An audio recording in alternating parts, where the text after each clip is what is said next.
देवेंद्र सूरी महाराजा विरचित प्रथम कर्म ग्रंथ कर्म विभाग। यह ग्रंथ में मिथ्यात्व, अविद्य, कसाय और योग, ये मूल चार कारण। उत्तर मिथ्यात्व 5 प्रकार से, अविद्य 12 प्रकार से, कसाय 25 प्रकार से और योग 15 प्रकार से। इस तरह मूल चार और उत्तर 57 कारणों से जीव प्रति समय जो कर्म बंध करता है, और उस कर्म बंध में चार भाव तय होते हैं: प्रकृति, स्थिति, रस और प्रदेश। और प्रकृति यानी नेचर, अर्थात कर्म जीव पर क्या असर करेगा, यानी जीव को क्या फल देगा, उनका वर्णन इस ग्रंथ में है। तो इसलिए इसको कर्म विभाग कहा गया है। और प्रकृति यानी विविध प्रकार के फल देने की अपेक्षा से, अर्थात कर्म के विविध प्रकार के स्वभाव की अपेक्षा से कर्मों के मुख्य 8 भेद बताए, ज्ञानावरणी आदि 8, जिसमें 4 घाती और 4 अघाती है। और उसके उत्तर भेद जो है वो 158, 158 प्रकार के बताए हैं। तो यह ग्रंथ में 158 प्रकार के कर्मों का वर्णन प्रकृति की अपेक्षा से बताएंगे, यानी ये फल कैसे कैसे प्रकार के कर्म देता है, उनकी विचारणा। यानी 158 प्रकार के कर्म का परिचय, कि ये कर्म क्या है, क्या करता है ये। तो उसमें प्रकृति की बात करते हुए कहा कि सबसे पहला कर्म है ज्ञान गुण पर असर करने वाला ज्ञानावरणीय नाम का कर्म।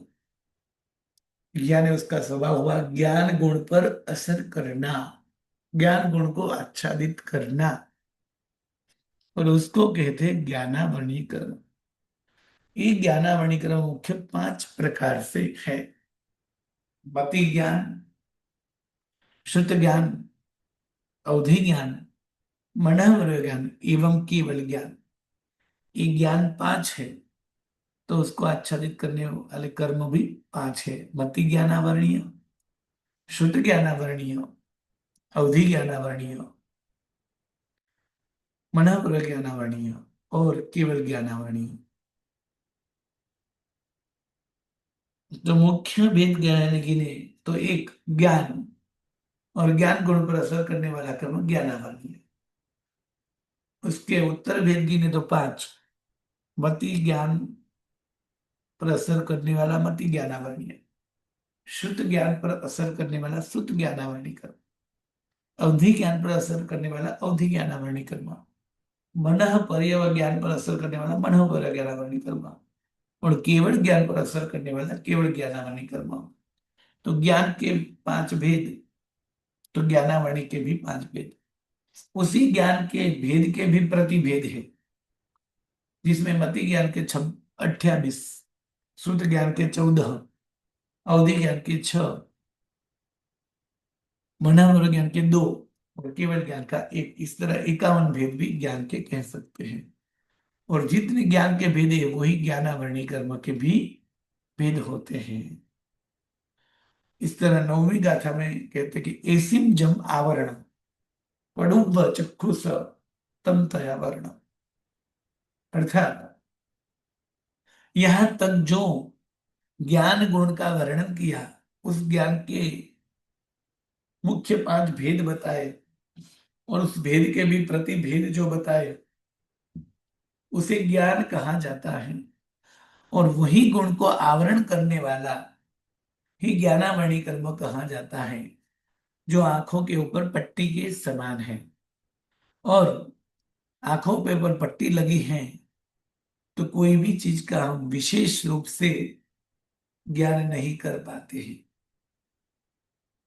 तो इस तरह आंखों पर लगी हुई पट्टी के समान पांच ज्ञान को रोकने वाला 5 प्रकार का ज्ञानावरणीय कर्म है। अब दर्शनावरणीय कर्म दूसरा, तो दर्शन गुण को रोकने वाला दर्शनावरणीय कर्म है, जो 9 प्रकार से है। अब इनसे पहले यहाँ कहते हैं कि ज्ञानावरणीय कर्म जो है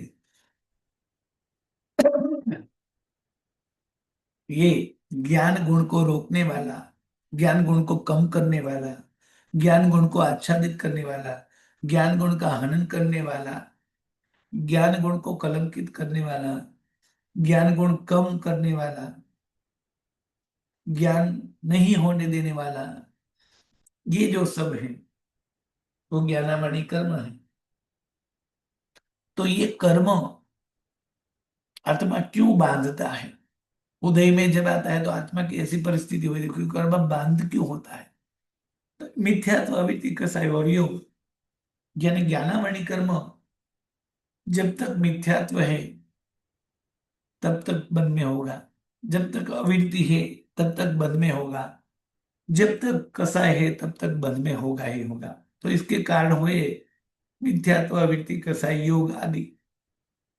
किंतु यहाँ और भी कई सारी चीजें, कई सारे वाणी, वर्तन, विचार जीवन में जो हम करते हैं उनकी बात करते हुए बताते हैं कि ऐसी प्रवृत्ति आदि करने से ज्ञानावरणीय कर्म जो क्लिष्ट बंध में आता है, अर्थात उस ज्ञानावरणीय कर्म की स्थिति और रस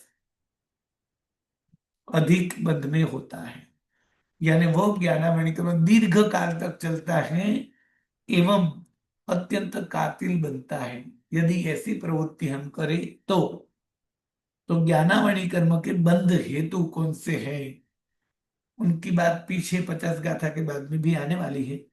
किंतु यहाँ सामान्य से बताया कि ज्ञानी की आसाधना करने से, यहाँ आसाधना का अर्थ ये होगा कि उनके साथ में जो वर्तन नहीं करना चाहिए ऐसा बर्ताव करना।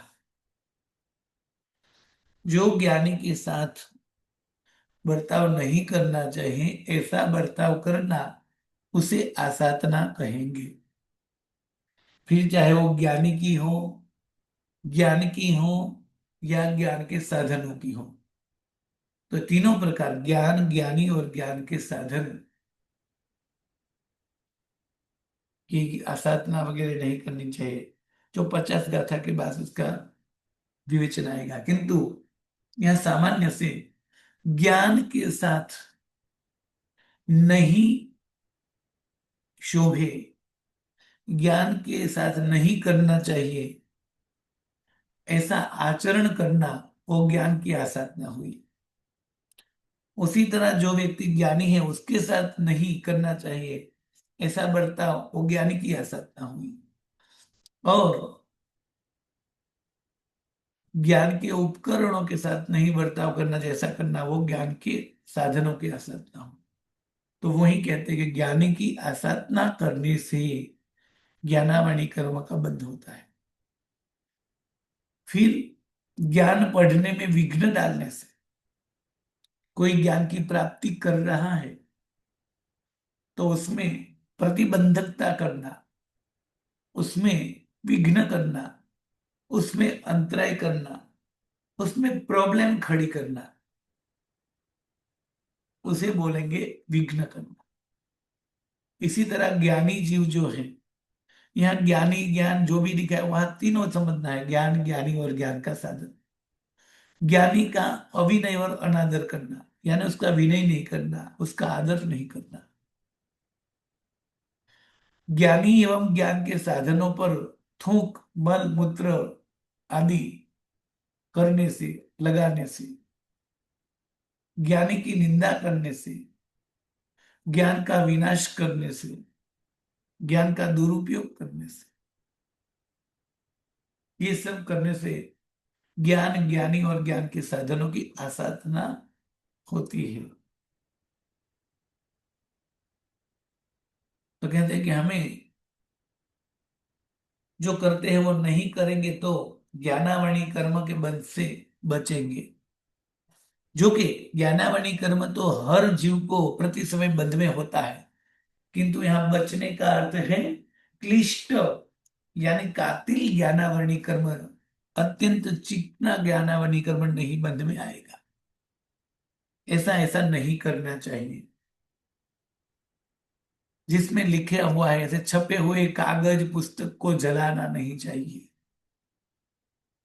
जलाने से ज्ञान की आसाधना होती है।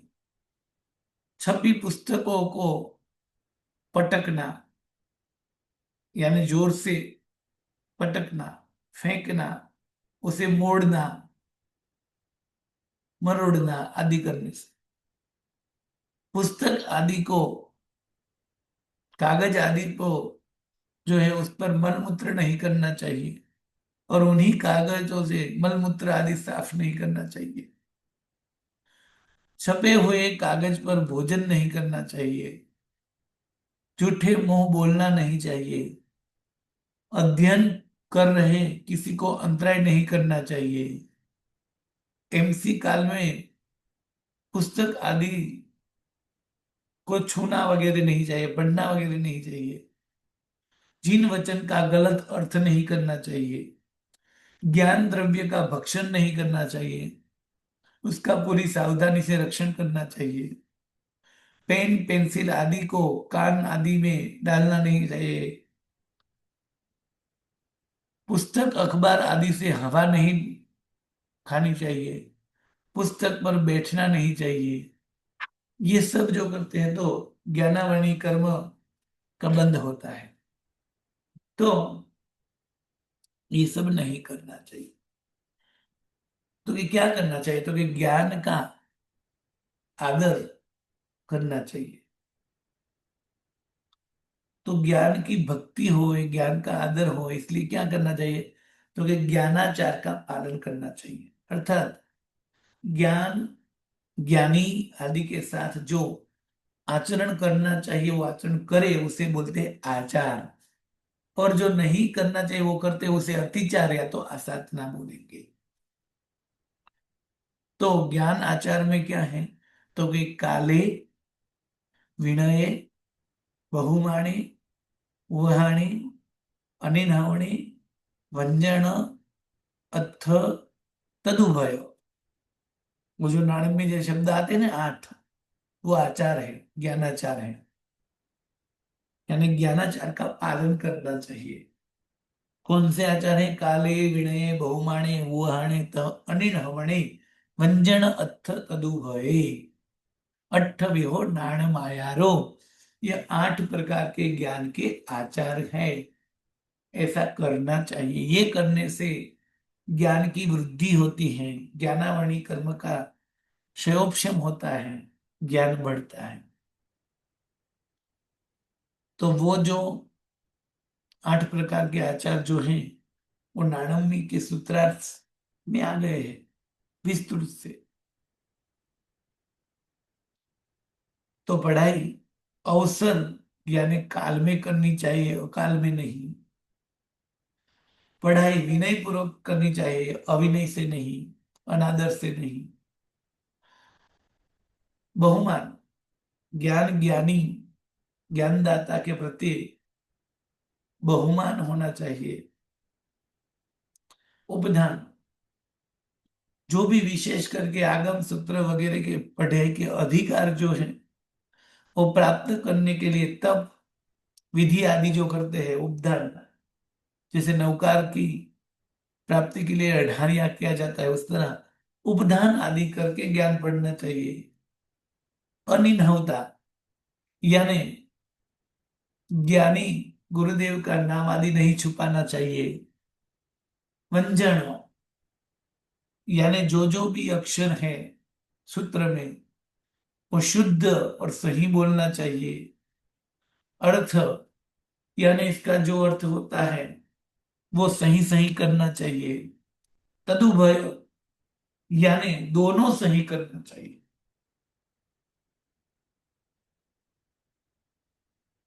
इसे ज्ञानाचार कहते हैं। ऐसा करने से ज्ञानावरणी कर्म का क्षयोपशम होता है, अर्थात ज्ञानावरणी कर्म कम होते हैं।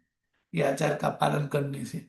और ये आचार का पालन नहीं करने से ऊपर की जो प्रवृत्ति है वो सब आसाधनाएं हैं। इसी तरह स्वाध्याय करना चाहिए। 5 प्रकार का स्वाध्याय: वाचना, यानी बहुमान पूर्वक गुरु के पास योग्य स्थान पर योग्य समय पर बैठकर पाठ आदि ग्रहण करना चाहिए, गुरु के पास से ज्ञान लेना चाहिए। पृच्छना, यानी जो भी वाचना आदि दी, पाठ जो लिया उसमें शंका। देखिए, शंका तो कहीं करनी ही नहीं है, किंतु यहाँ शंका का अर्थ है जिज्ञासा। क्योंकि कोई भी आगम परमात्मा ने जो बताया उसमें शंका करना तो सम्यक दर्शन की निर्मलता नहीं रहेगी। तो यहाँ शंका का अर्थ जो समझ में नहीं आया उसको ये कैसे है वो पूछना, उसे शंका कहे, पूछना। जो जो भी शंका हुई है उसकी पूछना, यानी पूछना चाहिए, प्रश्नोत्तरी करनी चाहिए। परावर्तना, यानी पाठ लिया, प्रश्न पूछे, जो भी हमें बोध हुआ उस सभी सूत्र और अर्थ के पाठ को कंठस्थ करने के लिए बार बार उन्हें पुनः पुनः मुझे रटना चाहिए, यानी रिवीजन, पुनरावर्तन करना चाहिए। अनुप्रेक्षा, यानी जो भी गुरुदेव के पास से पाठ लिया, अर्थ लिया, जो पुनरावर्तन किया, उस पर गहरा चिंतन करना चाहिए, या से उसे चिंतन पूर्वक, विचार पूर्वक वो जो है वो ज्ञान लेना चाहिए। उस ज्ञान पर जो भी पाठ है उस पाठ को अत्यंत सूक्ष्म दृष्टि से सोचकर उस पदार्थ की अनुपेक्षा करनी चाहिए, जिससे स्थिर हो जाते हैं पदार्थ। और धर्म कथा, और ये सब करके वाचना, पृछना, परावर्तना, अनुप्रेक्षा करके हमें जो बोध की प्राप्ति हुई धर्म की, वो धर्म तत्व जो सम्यक ज्ञान प्राप्त किया वो दूसरों को देना चाहिए, यानी धर्म कथा, धर्म कथन करना चाहिए। विकथा आदि नहीं करके किसी को भी धर्म, स्वाध्याय, ज्ञान आदि पढ़ाना चाहिए। ज्ञानावरणी कर्म का जब उदय होता है तो सभी को उदय होता है, किंतु भारी उदय जो होता है तो उससे जीव की कैसी हालत होती है। तो कि एक अज्ञानता, जीव अज्ञानी बनता है। दूसरा मूर्खता, जीव मूर्ख बनता है। तीसरा स्मृति भ्रंशता, यानी वो बार बार भूल जाता है, याद नहीं रख पाता है लंबे समय तक। और मूकता, यानी वो मूका, मूक, गूंगा, बहरा आदि बनता है। इस तरह ज्ञानावरणी कर्म की विचारणा की, जो कि ज्ञानावरणी आदि 8 कर्म के बंध हेतु पीछे इस ग्रंथ के अंत में एक एक कर्म के बंध हेतु की विचारणा विस्तृत से बताने वाले हैं। किंतु यहाँ सामान्य से कहा कि ज्ञानावरणी कर्म की बात जब हुई, ज्ञान की बात जब हुई, तो ये गुण, ज्ञान गुण हमें कैसे ज्यादा से ज्यादा प्राप्त होता है। तो वो कहते हैं कि ज्ञानाचार का पालन करने से, 5 प्रकार का स्वाध्याय करने से, और ये कर्म ज्यादा से ज्यादा क्लिष्ट, कातिल किसे बंध में आएगा, जो आसाधना आदि करेगा उन्हें, यानी वो नहीं करना चाहिए।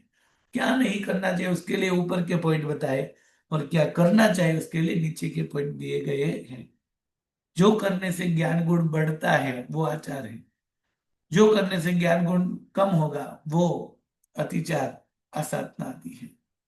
अब दूसरा कर्म है दर्शनावली कर्म, जो दूसरे गुण, दर्शन गुण पर असर करता है वो दर्शनावली कर्म है। तो दर्शन गुण मुख्य 4 प्रकार के हैं: चक्षु, अचक्षु, अवधि और केवल दर्शन। जबकि दर्शनावली कर्म 9 प्रकार के हैं। हाँ बोलिए, प्रश्न कोमलवेन। प्रणाम गुरुजी। गुरुजी, कोरा टिश्यू पेपर होता है जिसपे कुछ नहीं लिखा होता है, वो भी वापरने से ज्ञानावन्य कर्म बनता है? वैसे देखिए, टिश्यू पेपर जो है वो सामान्य से देखने जाइए तो उसमें कुछ लिखा आदि नहीं है, ठीक है। और वो जो है वो कोई पुस्तक आदि स्वरूप में भी नहीं है, वो बात ठीक है। किंतु जो चीज जिसके लिए बनती है उसके लिए बनाने के बजाय और में यूज हो तो उससे ज्ञानावरणीकर्म का बंध होगा। यानी गौर से देखा जाए तो टिश्यू पेपर एक कागज का प्रकार है। यदि टिश्यू पेपर जो है उसकी प्रथा नहीं होती तो वो कागज इस उपयोग में, यानी कि ज्ञान के साधन के रूप में होता। तो परंपरा सा देखें तो हमने इसका उपयोग किया तो ज्ञानावरणी कर्म की बंधन करने वाले कारण को अनुमोदा। यानी ज्ञानावरणी कर्म जिससे बंध हो ऐसे कारण को परंपरा से भी अनुमोदन किया। उसकी जगह यदि ये नहीं होते तो पूर्व के काल में कपड़ा यूज में होता, और कपड़ा यूज में होता तो एक ही कपड़ा 10 15 25 बार भी यूज कर सकते, तो उससे विराधना आदि कम होता, वनस्पति आदि की विराधना आदि कम होती। देखिए हम हर रोज टिश्यू पेपर से घर में समझो कि 20 80 पोछे। वैसे देखा जाए तो इस काल में ये सब अत्यंत मुश्किल है, नहीं कर सकते ऐसा लगता है कि ये तो नॉर्मल है। किंतु यह बात ये है कि हमारे घर में हम रोज टिश्यू पेपर का यूज करने जाए तो हर रोज हम 3 टाइम 3 3 टिश्यू पेपर यूज करेंगे और उन्हें फेंक देंगे। जबकि नेपकिन का यूज करेंगे तो कम से कम एक नेपकिन महीने भर तो चलाएंगे। तो एक तरफ ऐसे लगभग 100 जेटले टिश्यू पेपर को ऐसे ही फेंक देंगे, जबकि नेपकिन से करेंगे तो महीना 2 महीना तक ही एक ही वस्तु का यूज होगा। यानी कम भोग उपभोग होगा, कम विराधना होगी। और फिर से उस नेपकिन का शायद भले ज्यादा धनवान वगैरह व्यक्ति नहीं उपयोग करते, किंतु वो नेपकिन पुराना होने के बाद उसका भी पोछे में या तो मसौते में भी कोई उपयोग करेगा, तो मतलब वहां विराधना, जीव हिंसा आदि कम लगेगा। और जो चीज जिसके लिए है उसके लिए वो चीज यूज की जाए वो जो है वो उचित है। इसलिए शायद टिश्यू पेपर का यूज करना वो ज्ञानावाणी कर्म का बंध हेतु बनेगा। किंतु समझो कि इस जमाने के हिसाब से देखा जाए और हम टिश्यू पेपर यूज करते ही हैं, फिर भी उसका अनुमोदन, उसका आनंद वो करना चाहिए। उस करने में कोई गलत नहीं है, उसमें हमारी मॉडर्नता है। कम से कम ये हृदय ये विचार तो हृदय में से निकाल देना चाहिए। करना पड़ता है वो बात अलग है। देखिए टिश्यू पेपर का यूज करने से विज्ञानावनी कर्म का बंध होगा, किंतु यदि उसमें ये कहेंगे कि उसमें क्या है करना चाहिए, ये करने के लिए तो है, ये क्या ज्ञान का साधन है आदि, और ये तो सब करते हैं, ये बोलकर ये भाव के साथ टिश्यू पेपर का यूज करेंगे और ये भाव के साथ नहीं करेंगे तो दोनों के कर्म बल में भी फर्क होगा। हाँ बोलिए। गुरु जी एक और पूछना है। हाँ बोलिए। एकाशना करते हैं तो वो पाटला हिलता है तो कभी पुट्टा रख देते हैं, वो भी कोरा होता है तो वो भी आशतना में गिना जाता है। देखिए यहाँ भी एक बात यह है कि एकाशना करते समय यदि पाटला हिले तो हमें कुछ ऐसी चीज रखनी चाहिए कि जिससे कोई चीज लकड़ी की हो या ऐसी, वैसे देखा जाए तो। फिर दूसरी बात चम्मच या पतले डुबकी। रखें तो कि वहां ज्ञानामणि कर्म के बंध हेतु का भाव से अधिक भी भाव जो है वो तब में क्षति न होए, वो भावना जो है वो मुख्य होती है। वहां हम पाटले के नीचे जब पुठा रखते हैं ना, तब हमें वो भाव नहीं आता है। फिर भी नहीं रखे तो अच्छा ही है। कहीं कहीं साधन जो है उसका उपयोग यदि दूसरे धर्मों की काळजी के लिए या तो दूसरे धर्म के अच्छी तरह पालन के लिए कुछ यूज की जाती हैं, तो वहां पूठा ऐसा रखने से, जैसे यहाँ ज्ञानामणि कर्म की बात करते हैं, तो चिका चिकना या तो जिसको बोले भयंकर ज्ञानामणि कर्म बंध का वो हेतु नहीं हो पाएगा, क्योंकि तब वो भावना हृदय में नहीं आती है। किंतु जिसके हृदय में ऐसी भावना आ जाए कि अरे ये तो ज्ञान का साधन है, हाँ, तो मैं इसको नीचे क्यों रखूं, तो उसको नीचे रखना नहीं चाहिए। जैसे उदाहरण के तौर पे देखें तो घेबर जो है वो घेबर अभक्ष है या भक्ष है? घेबर नाम की मिठाई जो है वो भक्ष बक्से है ना गुरुजी, हम तो बक्से बक्स मानते है हैं। गुरुजी। भक्ष है, जी ठीक है। गुरुजी। किंतु हेमचंद्र सूरी महाराजा ने कुमारपाल को कहा कि घेबर अभक्ष है, कहा था। आपके लिए, हाँ। क्यों गुरुजी? क्योंकि घेवर तो उत्तम द्रव्य है, पंच पकवान में है, अच्छी मिठाई है, अभक्ष नहीं है। किंतु घेवर जो है वो जब जब भी कुमारपाल महाराजा घेवर को खाते थे, पूर्व के काल में कुमारपाल महाराजा मांसाहारी थे, ठीक है, तो उन्हें घेवर को मुंह में डालने के समय मांसाहार मांस का जो है ना वो याद आ जाता था, मांस का स्पर्श जैसा लगता था उसे। तो उसने गुरुदेव को बताया कि जब मैं ये करता हूं तब मुझे ये याद आता है। तो उन्होंने कहा तो तुम्हारे लिए घेवर अभक्ष है। जी गुरुजी, बराबर जाना है। हाँ बोलिए। जी गुरुजी गुरुजी, एक मेरा प्रश्न है। प्रश्न था। हाँ गुरुजी एक बोलिए। प्रश्न है। एमसी काल में बहनों को पुस्तक नहीं पढ़नी चाहिए, तो हमारे आगम में तो ये कहा है। स्थानक वाले तो धार्मिक पुस्तक भी पढ़ते हैं, पाठशाला भी जाते हैं, और वो कह रहे हैं कि ये तो हमारी प्राकृतिक चीज है, तो इसमें हमें दोष क्यों लग रहा है? तो ये एक प्रश्न दिमाग में काफी समय से घूम रहा है कि उनको कर्म का बंध नहीं हो रहा है ज्ञानावरण, तो बराबर अपने है, आगम उनको में कर्म भी का कहा, बंध नहीं उनको हो ऐसा रहा क्यों? है, बराबर। हम्म। लेकिन ऐसे देखा जाए तो अकर्म का बंध होता है। अब इससे सीधे हम ये नहीं कह सकते कि उनका विरोध करो या ये गलत कर रहे हैं। यहाँ पहले बताया ना एक चीज कि सबसे बड़ी बात उनके भावों पर आधारित रहती है। तो हमें स्थानक वासी में तो ये कहा है, ठीक है, तो उनको हम्म। माफ और हमें क्यों नहीं माफ? हाँ, तो वही पहली बात मतलब। ये है कि हम्म। हम श्वेतांबर हैं, ठीक है। यदि हम हाँ। श्वेतांबर हैं तो हमें वो क्या करते हैं उनके बजाय हमारी परंपरा में क्या बताया है इसको मुख्य करके उनको आदर करना है।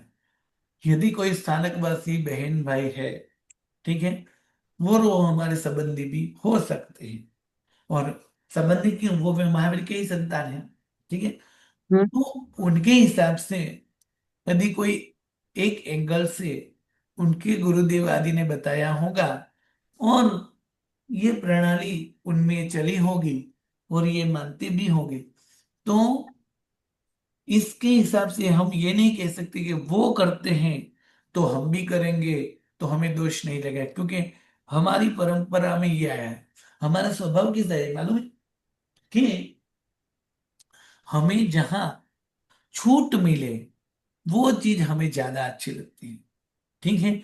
यदि समझो कि स्थानक वासी की बात करें कि स्थानक वासी हम्म। जो है व्यक्ति जो है वो ये छूट लेते हैं, तो फिर उनकी कई सारी कड़ी नियम है, वहां हम ये बोलेंगे कि हमें सितंबर के अच्छे लगेंगे या तो मूर्ति का अच्छा लगेगा, तो वो पालन करेंगे। शायद हम स्थानक वासी होते और उस प्रणाली में आते और उसका पालन करते, तो उसका पालन करते हुए भी शायद उनकी कर्म निर्जरा होती, क्योंकि उनके गुरुजी ने उनके शास्त्र में ये प्रकार से कुछ बताया, उसके कुछ मायने या तो उसके कुछ सिद्धांत बताए।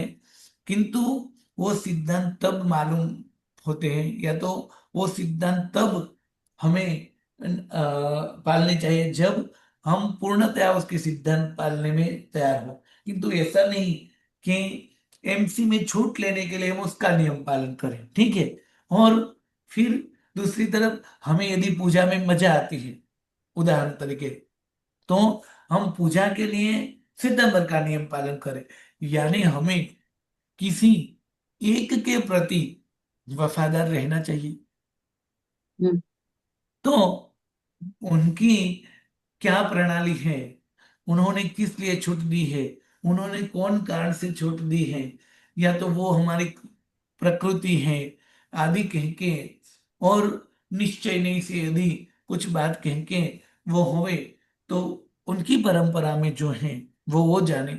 किंतु हमारी परंपरा मतलब श्वेतांबर परंपरा में ये बताया गया है कि उस समय नहीं करना चाहिए। देखिए, कई सारी बातें ऐसी हैं कि कहीं कहीं बार वो करने से धर्म होता है, जबकि कभी कभी वो नहीं करने से भी धर्म होता है। यानी जी जैसे पढ़ाई करना वो धर्म है, ठीक है, पढ़ाई करना धर्म है, जैसे तप करना वो धर्म है, समझो कि तप करना वो धर्म है, हम मानते हैं।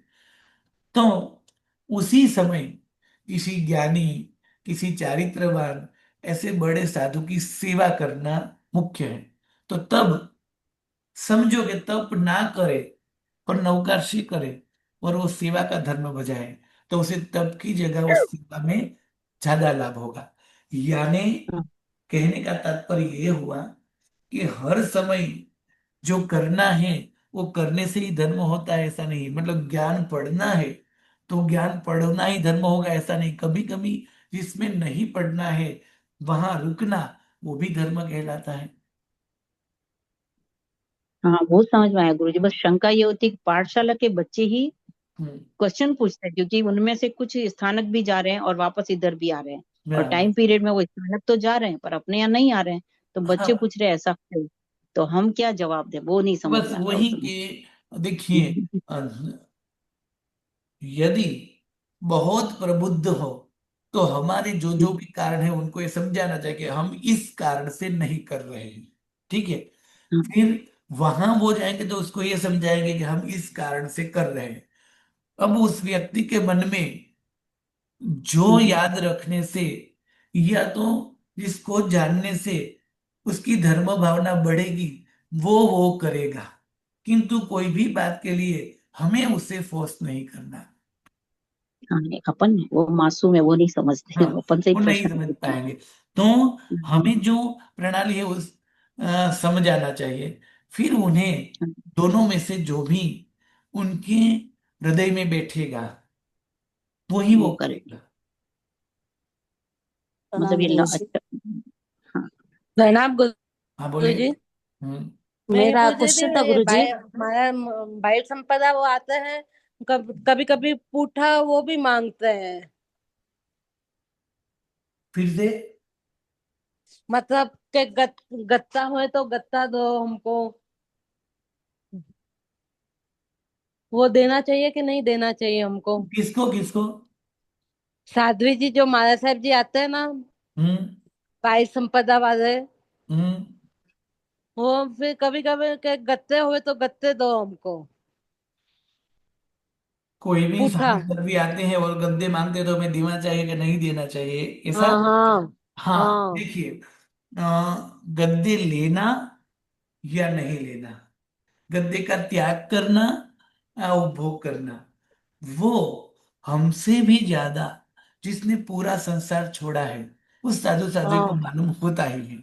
यानी वो उनका विषय और उनके गुरु का विषय हो जाएगा।